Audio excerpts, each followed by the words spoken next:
किसी असंभव सी बात को तू संभव करके तो दिखा, दुनिया पहचान लेगी तुझको, तू भीड़ से अलग चलकर तो दिखा। नमस्कार, शुभकामनाएं सभी को। इस बार कुछ अधिक समय लग गया नई वीडियो आपके लिए लेके आने के लिए। हालांकि कुछ शानदार रिजल्ट शेयरिंग के वीडियो ज़रूर मैंने अपलोड किए जहां मेरी बातचीत हुई थी उन लोगों से जो हमारे अलग अलग कोर्सेज के साथ जुड़े हुए हैं और उनकी ज़िंदगी में कमाल के परिवर्तन आए हैं, उनके टारगेट्स पूरे हुए हैं। इस बीच बहुत से संदेश इस बात को लेकर मिले कि हमें लगातार कैसे मोटिवेटेड रहना है, अच्छी सोच, अच्छे कामों को कैसे बरकरार रखें, मोटिवेशन कैसे बनाए रखें, यानी अपने दिमाग को कैसे कंट्रोल करें, उत्साह बना रहे और हम अपने काम पूरे जोश के साथ करते रहें। तो आज चर्चा करेंगे हम इस बात पर कि हम कैसे अपने मस्तिष्क को, दिमाग को अपने नियंत्रण में रख सकते हैं, उत्साह में रह सकते हैं। हम सब जानते हैं कि बुरा सोचना, बुरा कहना और बुरा करना गलत है। मानते हैं ना? ज़्यादातर हम में से इस बात को भी सब जानते हैं कि नेगेटिव इमोशंस में रहना गलत है। फिर भी पलट पलट कर नेगेटिव इमोशंस में, दुखी होने वाले मोड में चले जाते हैं। मोटिवेशन गायब हो जाता है। सवाल है कैसे कंट्रोल करें अपने इस दिमाग को, अपने इन इमोशंस को, और जो सही है उस राह को जानने के बाद भी उस पर कैसे चल पाएं। क्योंकि हमारा मन है ना, वो उल्टी दिशा में भागता है। जैसे सब जानते हैं कि हेल्दी खाना खाना चाहिए, कुछ व्यायाम भी करने चाहिए, ज़्यादा से ज़्यादा पैदल चलना चाहिए, लेकिन कितने लोग इस बात पर अमल करते हैं? सब कुछ जानते समझते हुए भी। और तो और अभी जो आप वीडियो देख रहे हैं ना, मेरी बात सुन रहे हैं और मोटिवेट हो रहे हैं, सोच रहे हैं कि अब हम ऐसे ही मोटिवेटेड रहेंगे, पॉजिटिव रहेंगे, कुछ नया बताया जाएगा, उसको सीखेंगे और उस पर अमल करेंगे। लेकिन होगा क्या? वीडियो ख़त्म होगी, कुछ देर जोश रहेगा, उसके बाद मुझे कुछ कहने की ज़रूरत है? कुछ दिन भी जोश रह सकता है, लेकिन उसके बाद क्या मैं नहीं बताऊंगा, आप खुद समझ लीजिए। तो इस बात को आगे बढ़ाने से पहले जो चैनल पर नए हैं, जिन्होंने चैनल को अभी तक सब्सक्राइब नहीं किया है, चैनल को सब्सक्राइब कर लीजिए, बेल आइकन को दबा दीजिए और लाइक बटन तो सभी दबा दीजिए। मुझे भी तो मोटिवेशन चाहिए ना। मैं हूं आपके सुख दुख का साथी, होपोनोपोनो हीलर और लाइफ कोच सरस कमल, और ये है संभव होपोनोपोनो हीलिंग चैनल। आपके जीवन में सुख, शांति, प्रेम, अच्छे स्वास्थ्य और समृद्धि का प्रयास। हमारी ओर से लोगों के जीवन में मूल्य संवर्धन की, वैल्यू एडिशन की छोटी सी कोशिश। दरअसल हम बहते हुए पानी में रेखाएं डालने में लगे रहते हैं। आपने रेखा डाली, आपने देखा लकीर बन गई, लेकिन फिर एक लहर आई और वो रेखाएं उसके साथ बह गई। ये पानी की लकीर क्या है? हमारे विचार, जो बिल्कुल स्थिर नहीं रह सकते, नहीं रह पाते। हर पल लगातार विचारों की एक श्रृंखला हमारे दिमाग में चलती रहती है। आप चाहें भी तो इन विचारों को रोक नहीं सकते। इसलिए हमें इनको रोकने के लिए फाइट नहीं करनी चाहिए। अपनी एनर्जी को, अपनी ऊर्जा को चैनलाइज करना चाहिए, उसको सही दिशा, सही डायरेक्शन देना चाहिए। बस इसे ऐसे समझें कि जैसे पैरों का काम चलना है, हाथों का काम कुछ ना कुछ करते रहना है, नाक का काम सांस लेना, सूंघना, जीभ का काम स्वाद लेना, आँखों का काम देखना, तो हमारे इस दिमाग का काम है लगातार कुछ ना कुछ सोचते रहना। तो ये भाई साहब नॉन स्टॉप, बिना रुके, लगातार कुछ ना कुछ खिचड़ी पकाते रहते हैं। अलग अलग शोध बताते हैं कि हम दिन भर में हज़ारों हज़ार ख्याल लेते हैं, हज़ारों हज़ार ख्याल हमारे दिमाग में आते हैं, और जिनमें से 90% रिपीटेटिव होते हैं, दोहराते रहते हैं उन ख्यालों को, हम उन विचारों को, और उसमें से भी करीब 80% ख्याल हमारे सकारात्मक नहीं होते, नेगेटिव होते हैं। तो देखा कितना बड़ा बोझ हमारे दिमाग पर लगातार रहता है। तो हमें इसका बोझा और नहीं बढ़ाना है। अब अगर हम इस पर और जोर डालेंगे कि नहीं भाई, हमें तो बस मोटिवेशन में रहना है, डिप्रेशन क्या है हमें नहीं जानना, हमें नहीं पता क्या होगा, ऐसा हो सकता है? संभव ही नहीं है। जी हाँ, बिल्कुल संभव नहीं है कि आप किसी एक ख़ास तरीके के इमोशन में रहें। हमेशा मोटिवेटेड नहीं रह सकते, हमेशा डिप्रेस्ड नहीं रह सकते। भाई ये भी तो हमारी लाइफ में मौसम की तरह हैं। जैसे मौसम आते जाते हैं, ठीक उसी तरह हमारे इमोशंस भी बदलते रहते हैं। सर्दी के बाद गर्मी का आना तय है, जोश के बाद होश में आना तय है। तो फिर क्या करें, कैसे पकड़ें सही दिशा? तो दरअसल हमें अपने को मोटिवेटेड रखने के लिए, पॉजिटिव रखने के लिए कई स्तर पर काम करना होगा। प्लानिंग करनी होगी, और ये प्लानिंग है बहुत आसान। अगर आप करने के लिए राज़ी हो जाएं तो तब ये दिमाग भी स्थिर रह सकेगा, आपकी बात को मानेगा, आपके अनुसार काम करेगा। तो सबसे पहला काम ये होता है, कोई भी काम शुरू करने से पहले कि आपको तय करना होता है, डिसाइड करना होता है। जी हाँ, तय, डिसाइड, पक्का निर्णय कि आपने वो काम करना है। एंड रिमेंबर, ये काम आपका हेल्थ, रिलेशनशिप, करियर या मनी, किसी भी एरिया का, किसी से भी संबंधित हो सकता है। आपका कोई भी टारगेट हो सकता है, कोई भी गोल हो सकता है। यहाँ हम उदाहरण लेकर चल रहे हैं अपनी फिटनेस का, अपनी हेल्थ का और हेल्थ के लिए गए गोल्स का, टारगेट्स का, जो कि हम बड़े जोश के साथ शुरू तो करते हैं, लेकिन फिर कुछ दिनों में अपने आप पर से भरोसा हटने लगता है और कई बार तो शुरुआत भी नहीं हो पाती। तो तय करने के बाद हमारे 3 लेवल्स होते हैं, 3 स्तर, हमें उन पर काम करना है एक साथ। पहला है शरीर के स्तर पर। शरीर अगर फिट है तो आप हिट हैं, आपका हर प्लान हिट है। फिर बारी आती है बुद्धि की, यानी आपके प्लान को बनाना कैसे है, ये आपकी समझदारी और आपकी बुद्धि तय करती है, ना कि आपके इमोशंस। और फिर बारी आती है हमारे तीसरे लेवल की, तीसरे स्तर की, यानी कि भावनाओं और इमोशंस की, फीलिंग्स के स्तर की। दिमाग में 2 तरीके के इमोशंस हमेशा चलते रहते हैं, मोटिवेटेड, नेगेटिव और डिप्रेस्ड। तो हमें अपना कोई भी काम, कोई भी प्लान इन इमोशंस पर निर्भर होकर नहीं बनाना है। भावनाओं के सहारे बनने वाले प्लान टिकाऊ नहीं होते।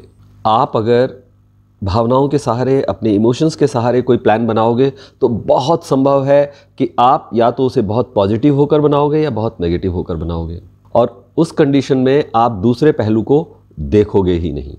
और अगर आपने बहुत पॉजिटिव होकर कोई प्लान बना लिया, फिर क्या होगा?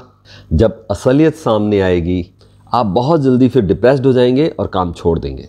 तो कोई भी प्लान हमें एक तरफा इमोशन में बहकर नहीं बनाना है, हमें ये न्यूट्रल होकर बनाना चाहिए। जैसे प्लान आप अपने लिए नहीं, अपने किसी दोस्त के लिए बना रहे हैं, किसी पड़ोसी के लिए बना रहे हैं, किसी और के लिए बना रहे हैं। ऐसे में आप दोनों पक्षों को बहुत ध्यान से, गौर से देख सकते हैं, उन पर विचार कर सकते हैं। क्योंकि आप उस चीज़ से इफेक्टेड नहीं हैं, इसलिए एक तरफा इमोशंस आपके मन में उस समय नहीं चल रहे होंगे। मान लीजिए आपके किसी दोस्त की बीवी या गर्लफ्रेंड उससे झगड़कर ब्रेकअप कर चुकी है या चली गई है, आपको उससे कोई फ़र्क नहीं पड़ता, है ना? आप थोड़े ही उसके दुख में उतने दुखी हैं जितना वो दुखी है। आप सही और गलत की पहचान कर सकते हैं दूर रहते हुए। हाँ, दिखाएंगे आप ज़रूर उसे कि आप बहुत दुखी हैं उसके लिए, पर असल में ऐसा होता थोड़े ही है, और ये एक आम सच्चाई है। अपवाद को छोड़ दीजिए। तो हमें प्लान्स कुछ इस तरह से बनाने हैं, इमोशंस से दूर रहकर, अपनी समझदारी से, अपनी बुद्धि से। तो अभी तक हमने बात की कि सबसे पहले हमने तय किया अपना कोई टारगेट, फिर उसको शरीर, बुद्धि और एनर्जी के तालमेल से एक प्लान बनाया, और अब इसको थोड़ा बारीकी से और विस्तार में समझने की ज़रूरत है। तो पहला था हमारा हेल्थ या शरीर। आम तौर पर हम जिस चीज़ को सबसे ज़्यादा इग्नोर करते हैं वो हमारा शरीर ही है।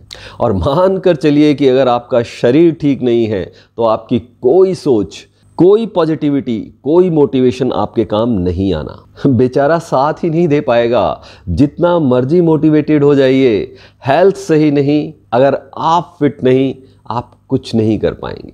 जाके देख लो जिम, बना लो अपने 6 पैक्स, शरीर में जान नहीं है, आप ढह जाएंगे। जितनी मर्जी समझदारी से आप कोई प्लान बना लो, एग्जीक्यूट नहीं हो पाएगा। सेहत ठीक नहीं तो कोई रिश्ता ठीक नहीं, ना करियर ना पैसा, सारे एरियाज के सारे प्लान्स बेकार, सब फेल। तो सबसे ज़रूरी है अपनी सेहत को ठीक रखना। अब एक और इम्पॉर्टेंट बात कि आपको अपनी बॉडी और माइंड को अलग अलग नहीं रखना है, ये एक दूसरे के पूरक हैं ऐसा मानकर चलना है। अक्सर लोग इस बात को गलत समझ लेते हैं और उन्हें अलग अलग समझने लगते हैं। शरीर फिट तो दिमाग का, अपने इमोशंस का आप सही इस्तेमाल कर सकते हैं, वरना सारी एनर्जी, सारे इमोशंस हमारे शरीर से आगे कुछ सोच ही नहीं पाते। होता है ऐसा, अगर शरीर के किसी हिस्से में तकलीफ हो, दर्द हो, तो जितना भी हाथ रोको, जितना भी ध्यान उस चीज़ से हटाओ, वहीं जाता है पलट पलट कर, और आप कुछ सही या गलत सोचने के लायक ही नहीं होते। होता है? कमेंट करके बताइए अगर आपके साथ भी ऐसा होता है। अब इसको उल्टा करके समझो। पॉजिटिव इमोशंस होते ही आप अपने आप से शरीर को फिट रहने के लिए उपाय करने लगते हैं, और आपकी समझदारी का रोल भी आपकी सेहत और इमोशंस से जुड़ा हुआ होता है। अपनी बुद्धि से आप वही प्लान बनाते हो जो सही तरीके से एग्जीक्यूट हो पाए। तो पहला पार्ट, सेहत। वैसे कितने लोग हैं जो सच में अपने आप से, अपने शरीर से प्यार करते हैं? क्या हम ईमानदारी से स्वीकार करेंगे कि वाकई हम अपने शरीर को बहुत प्यार करते हैं? बहुत से लोग अभी सोच रहे होंगे, कहेंगे कि हम तो खूब प्यार करते हैं अपने शरीर को। कमेंट करके बताइए कि क्या क्या करते हैं आप अपने शरीर को फिट रखने के लिए, अपने शरीर से प्यार जताने के लिए। और ज़रा ये भी बता दो कि कितना समय देते हैं आप अपने शरीर को स्वस्थ और फिट रखने के लिए। मैं आपके श्रृंगार या बाहरी सुंदरता की बात नहीं कर रहा हूँ, हालांकि वो भी ज़रूरी है अपने आप से प्यार करने के लिए, अपने आप को अच्छा दिखने के लिए, पर सबसे ज़रूरी है आपका स्वास्थ्य, आपकी तंदुरुस्ती। मैं फिर कहता हूँ कि याद रखिए कि अगर आपकी सेहत ठीक नहीं तो कुछ ठीक नहीं। और अब जब आपने कमेंट बॉक्स में लिख ही दिया है कि आप अपने शरीर से कितना प्यार करते हैं, कितना समय देते हैं, तो ज़रा ये भी बता दीजिए कि आप अपने शरीर को स्वस्थ क्यों नहीं रख पाते हैं, एक्सरसाइज या रेगुलर वॉक क्यों नहीं कर पाते हैं।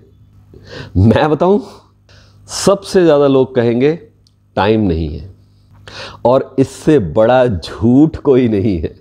ये एक बहुत बड़ा झूठ है, और मज़े की बात यह है कि हमने बड़े प्यार से इस बात को मान लिया है, इस झूठ पर यकीन करते आ रहे हैं, और अपने दिमाग को भी समझा लिया है। हमने एक ऐसी कहानी अपने दिमाग को सुना रखी है कि हमारी लाइफ में ये ज़रूरी काम है, इसलिए रोज़ 1 घंटा, इवन आधा घंटा भी अपने शरीर के लिए, अपने आप के लिए हम नहीं दे पाते। कुछ कहते हैं करना तो चाहता हूँ, टाइमिंग सेट नहीं हो पाती, घर वाले सपोर्ट नहीं करते, मेरे पास ट्रैक सूट नहीं है, मेरे पास जूते नहीं हैं, वगैरह वगैरह तमाम। तो इधर आपका बहाना तैयार हुआ, उधर आपके दिमाग ने बड़ी आसानी से उस बात को स्वीकार कर लिया, मान लिया, क्योंकि आप उसे बड़े प्यार से समझाते हैं। ये बात प्यार से ये कहानी सुनाते हैं, बार बार सुनाते हैं, अपने दुखड़े के तड़के लगाकर सुनाते हैं। और जब आपका दिमाग आपकी इस कहानी को मान लेता है तो दिमाग आपका वैसे ही इमोशंस क्रिएट कर लेता है। इमोशंस यानी energy in motions, energy in actions. तो फिर उसी तरीके के आप एक्शंस करने लग जाते हैं। और ये एक्शंस क्या हैं? कोई एक्शंस नहीं है। रिलैक्स होकर आप अपने शरीर को, दिमाग को और धीरे धीरे लाइफ को अपने सामने बिगड़ते हुए देखते जाते हैं, है ना? क्योंकि आपने अपने आप को प्यार से एक कहानी सुनाई हुई है, और प्यार से सुनी हुई कहानी सबको पसंद आती है। आपको खुद को, आपके इमोशंस को वो भा गई है, और फिर दूसरी तरफ आपका शरीर धीरे धीरे करके ख़राब होने लगता है। होता है या नहीं? यही होता है। अब इस बात को थोड़ा उदाहरण के साथ समझते हैं कि आखिर ऐसा हुआ क्यों। ये हुआ इसलिए कि आपने ही तो अपनी बुद्धि और समझदारी का गलत इस्तेमाल करते हुए अपने इमोशंस को क्रिएट कर लिया। इमोशंस यानी आपकी आदतों का पैटर्न, किसी भी सिचुएशन या टाइम पर जो उभर कर सामने आ जाता है, और आप वही करने लगते हैं। और हमने क्या किया ये कि हमने कुछ नहीं किया।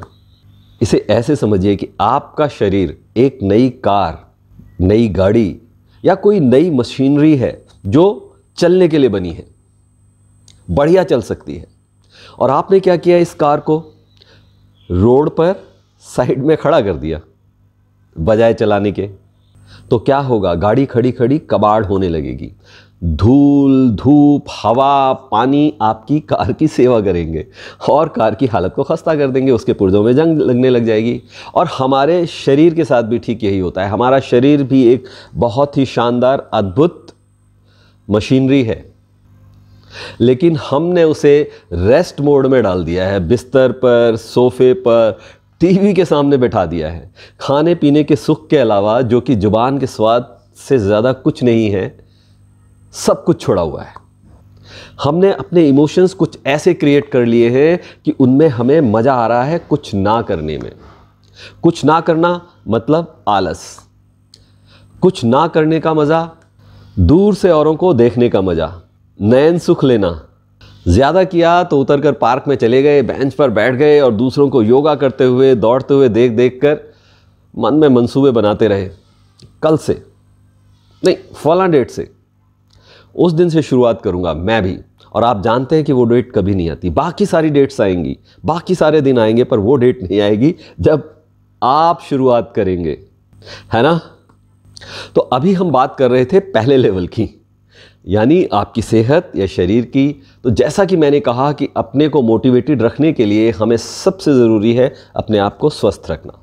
अब अगर आप अपनी बुद्धि के सहारे एक ऐसा प्लान बनाओ, ऐसी कहानी सुनाओ जो कि आपकी पहली स्टोरी से ठीक विपरीत हो। समझ रहे हैं आप? कहानी अभी भी आपने सुनाई हुई है, कहानी अभी भी आपने गढ़ी हुई है, लेकिन अब वो कहानी बनानी है जो इस कहानी से ठीक विपरीत है।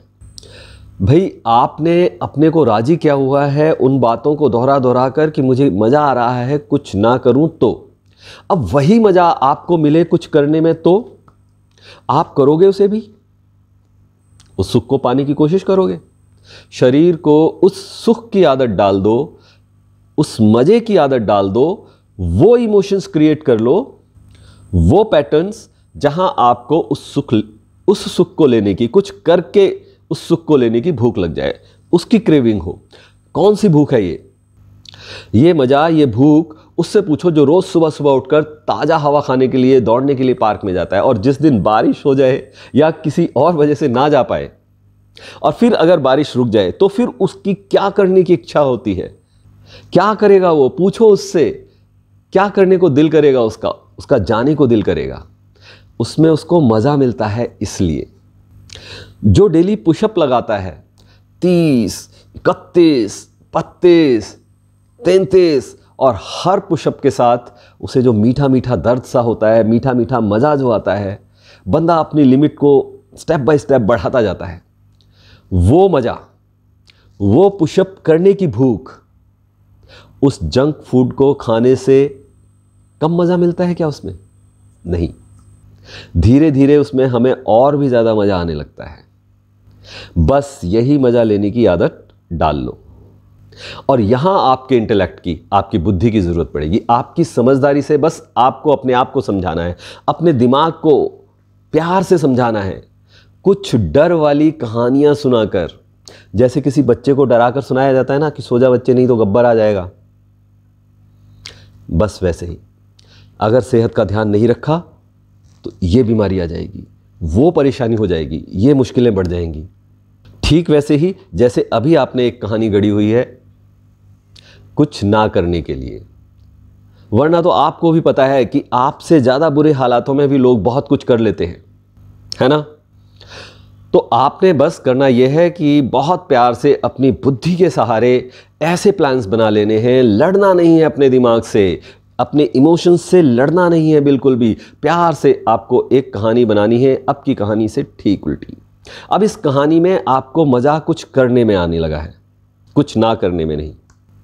और जब आप कुछ करने में मज़ा ढूंढ लोगे तो आपको किसी मोटिवेशन की कोई ज़रूरत नहीं रहेगी। उल्टा आप खुद मोटिवेटेड रहेंगे, दूसरों को मोटिवेट करेंगे, उत्साह बढ़ाएंगे दूसरों का। तो ये तो तैयारी की हमने शरीर के लेवल की, यानी कि लेवल 1 की, और ये आपके लगभग सभी प्लान्स का हिस्सा होगा। ये मैं इतना रिपीट करके बार बार इसलिए समझा रहा हूँ, इस समझाने का मकसद ये है कि ये बात बैठ जाए आपके मन में। ये बहुत सरल है, बट बहुत छोटी छोटी बारीकियाँ हैं इसमें। अब बात दूसरे नंबर की, यानी कि बुद्धि या समझदारी की। यानी अभी आपने इमोशंस को इन्वॉल्व इसमें नहीं किया है, मतलब है आप अपना प्लान जो बना रहे हैं बुद्धि का प्रयोग करके बना रहे हैं, अपने इमोशंस के हिसाब से नहीं बना रहे हैं। और प्लान क्या बनाना है, जो मैंने अभी बताया है आपको।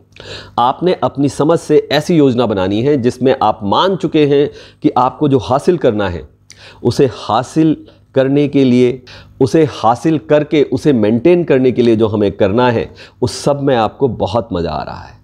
और चूंकि अब उसमें मज़ा आ रहा है इसलिए आप उसे कंटिन्यू कर सकते हैं। और तीसरा नंबर है एग्जीक्यूशन का। ये काम इमोशन का है, जो इमोशंस हम क्रिएट करते हैं। यानी एनर्जी। हमारी आदतों के अकॉर्डिंग हमारे इमोशंस बनते हैं। इमोशंस का काम प्लानिंग का नहीं है। अगर आपने किसी भी काम की तैयारियां इमोशंस के अनुसार की तो पूरे चांसेस हैं कि आप उसमें गलती करेंगे। आप उसका बस एक ही पहलू देखेंगे, दूसरा नहीं। यानी सकारात्मक पहलू देखा तो नेगेटिव पॉइंट्स को सब इग्नोर कर दोगे। नेगेटिव इमोशंस को देखकर प्लानिंग करी तो हो सकता है कि आपका काम शुरुआत ही ना हो। आप बस बुरी चीज़ों को देखकर सोचकर बैठे रह जाएंगे, कुछ करेंगे ही नहीं। होता है ऐसा? कभी आपके साथ ऐसा हुआ हो तो कमेंट करके ज़रूर बताइए कि आपने कोई योजना बनाई हो किसी भी चीज़ की, बहुत पॉजिटिव होकर, लेकिन कुछ ही समय बाद, कुछ ही दिनों बाद वो ध्वस्त, या फिर बहुत नेगेटिव होकर तो बैठे रहे आप एकदम शांत। अब इस बात को अंतिम रूप देते हैं। देखिए, जिंदगी जीने के 3 तरीके हैं। एक, जो हम फुल मेजॉरिटी के साथ सब जीते हैं, जैसा चल रहा है चलने दो, आराम से, रिलैक्स्ड। नंबर 2, कुछ सोचो, कुछ प्लान करो, कोशिश करो, करते रहो। कभी कामयाब, कभी नाकामयाब। ना बने आपके 6 पैक्स, कोई बात नहीं, किसी 6 पैक वाले की फ़ोटो अपनी शीशे के आगे, आईने के आगे लगा ली, उसको देखकर खुश हो लिए और सोचते रहे आएगा आएगा, अपना टाइम आएगा। ये दूसरा तरीका है जो पहले से बेहतर है।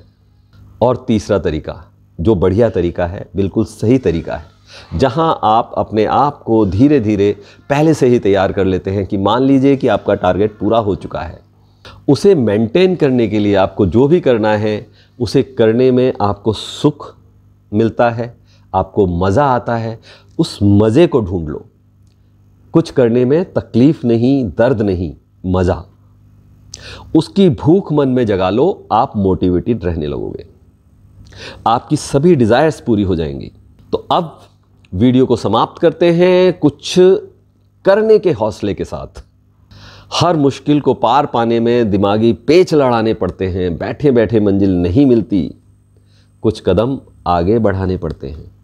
वीडियो कैसी लगी ज़रूर बताइएगा, कमेंट कीजिएगा, लाइक कीजिएगा। वीडियो अगर यूज़फुल लगी हो तो अपने कम से कम 3 साथियों के साथ शेयर ज़रूर कीजिएगा। और आपको अगर मेरे साथ लॉ ऑफ अट्रैक्शन सीखना है तो डिस्क्रिप्शन में दिए गए लिंक के ज़रिए हमारे टेलीग्राम और व्हाट्सएप ग्रुप्स को ज्वाइन कर लीजिए। बहुत जल्द फिर मिलेंगे एक और थॉटफुल यूज़फुल वीडियो के साथ। तब तक कीप प्रैक्टिसिंग, अभ्यास करते रहें, अच्छा सोचें, अच्छा बोलें, अच्छा करते रहें। नमस्कार।